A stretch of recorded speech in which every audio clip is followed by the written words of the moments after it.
Welcome back, game developers. Today we are analyzing Hades and what made it an indie success. There are three major components that led Hades to be the smash indie hit that we know it to be.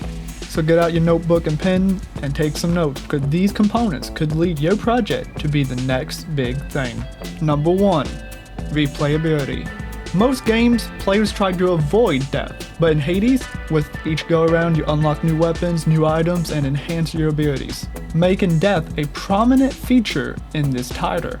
Even adding bits of a narrative throughout each death, the game embraces the once dreaded game over screen and makes you appreciate it. So when you're working on your next project and you need a good gameplay loop, don't overthink it. Something as simple as a game over screen led Hades to be a massive indie success. So don't overthink it, but do brainstorm. Number 2, play your way. This is a component that led to successes of Dark Souls, Elden Ring, and even Pokemon. Having every player's experience be unique with the weapons and NPCs they talk to, even going as far as having each player's narrative and look on the world change depending on who they talk to and where they are splayed in these worlds. So if your next project is an RPG or roguelike, remember, every player's experience doesn't have to feel the same.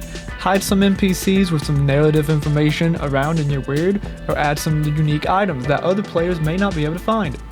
Spice up the world, make it feel realistic. And finally, narrative structure.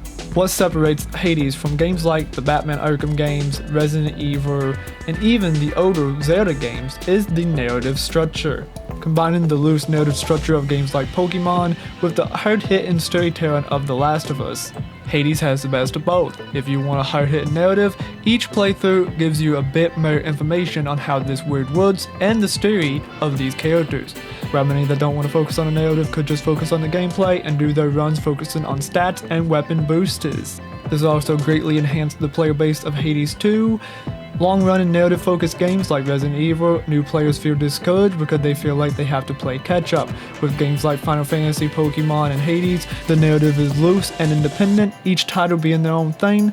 And of course, I'm not demanding that every game come out use this narrative structure. This is just an opportunity of inspiration.